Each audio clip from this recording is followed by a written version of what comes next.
the person that you can completely map and who only does positive things for you, it's like A, you don't know that person, B, they're not communicating with you nor you with them, maybe they're just subordinating themselves to you or you to them, and you're not growing. You want someone who can, it's a real relationship is a wrestling match, it's a grappling phenomena that you both emerge transformed from, and that's what people want. They don't want a pushover, not unless there's something wrong with them.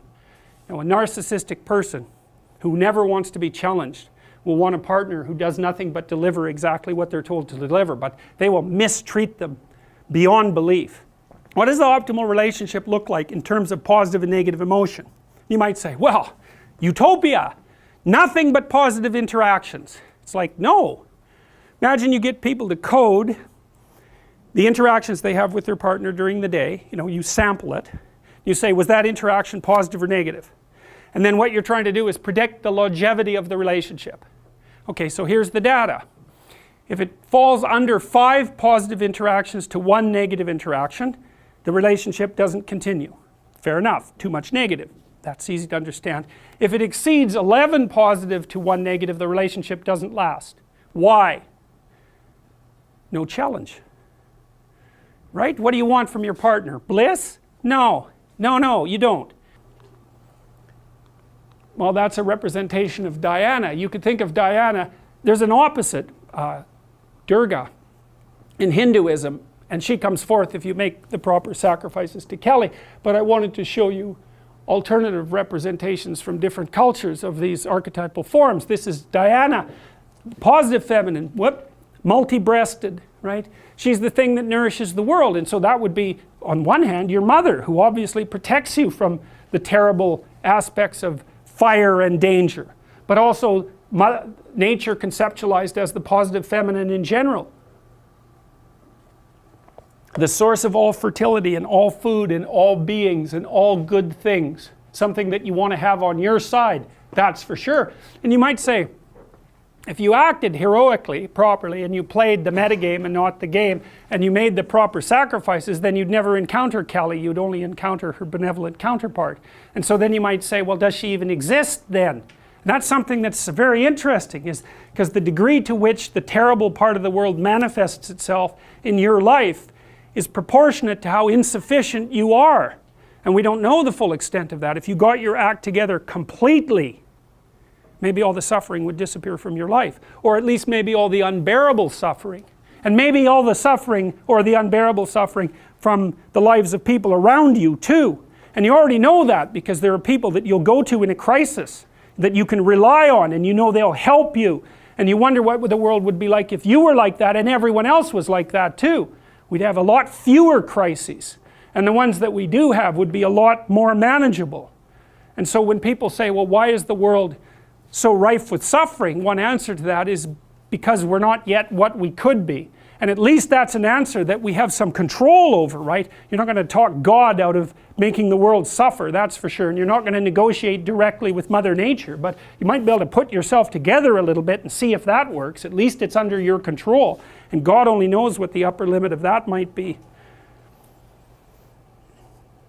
Well, here's the decomposition of the fundamental archetype. The dragon of chaos differentiates, on the one hand, into the feminine, that's the unknown, and the feminine differentiates further into the negative feminine and the positive feminine.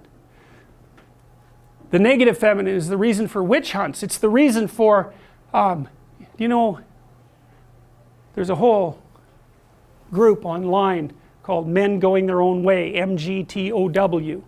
That's a very interesting group to go study. There's lots of them. I don't know how many of them there are, and most of them are older. Many of them are men who've been through a particularly horrifying divorce for one reason or another, and they've had enough of women. So they tell the young men that they're teaching, never have a permanent relationship. Never share your territory with a woman. Never share your possessions. Make sure you never live together, and don't stay with one long enough to enter a common law relationship because you will be stripped of everything that you have.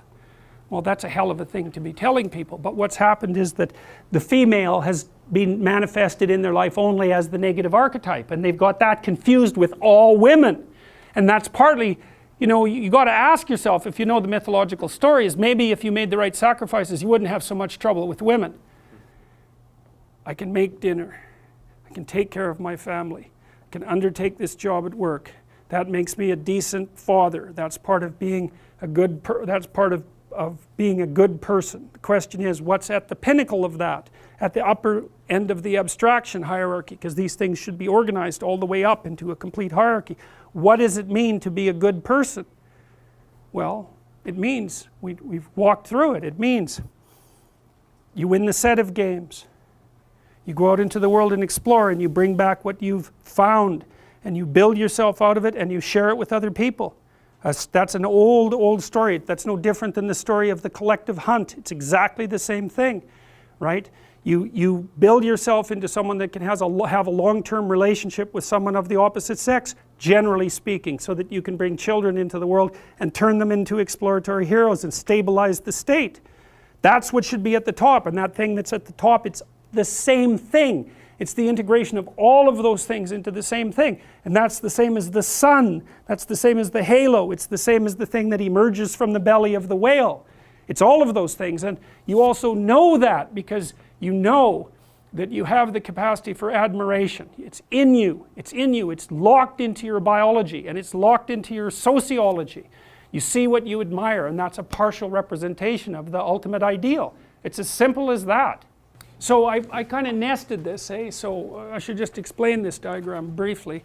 So it was a map I tried to make in some sense of my own identity. I mean, just using myself as an example of someone typically situated in society. So, I have this role, which is kind of a high resolution role. I'm a father and a husband, and I also run a business, and so the father and husband thing is sort of nested inside of that because it's dependent on my economic success to some degree.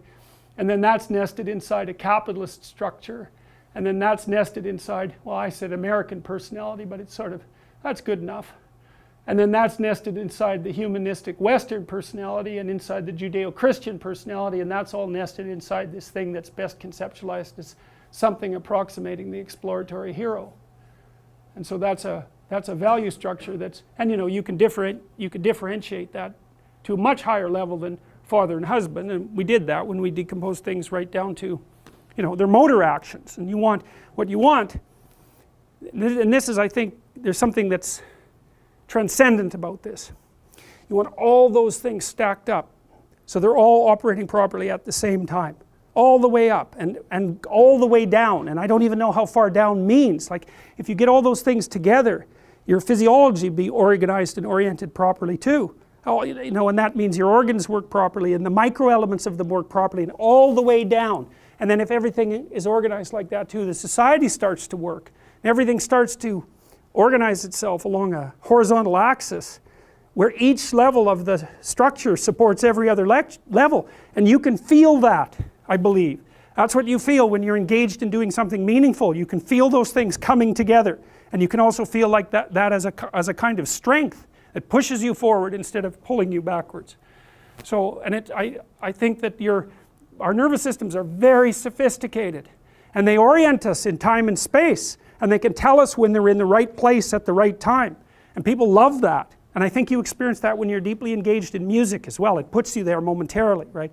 Say you're in a cathedral and you're listening to some remarkable music. If the light pouring in, you're in trees, because that's what a cathedral is. That's what the arches is. It's light coming through the trees. That's what's represented in the stones. You're in there, you're looking at the light, it's pouring down at you, you're at the center of the world, and there's a great piece of music playing, and it's an indication that everything is stacking up along this one pole. That's what it's supposed to produce. That produces a religious experience if it works properly. You know that. You go to rock concerts, you go listen to music. So what the hell do you think you're doing there if you're not having a quasi-religious experience? You think you'd go otherwise? And just because you don't know that that's what's happening doesn't mean it isn't what's happening. People have been gathering together in groups and transcending the limits of their pathological individuality through music and ritual since the beginning of time. Why would it be any different for us? And the light's there, that's what the light show is for. It's the same thing, it's just that the religious element of it is stripped away, partly because we've criticized that to death so carelessly that we can't integrate it anymore into ceremonies like that. And I mean, fair enough. But it's not like that comes without a loss.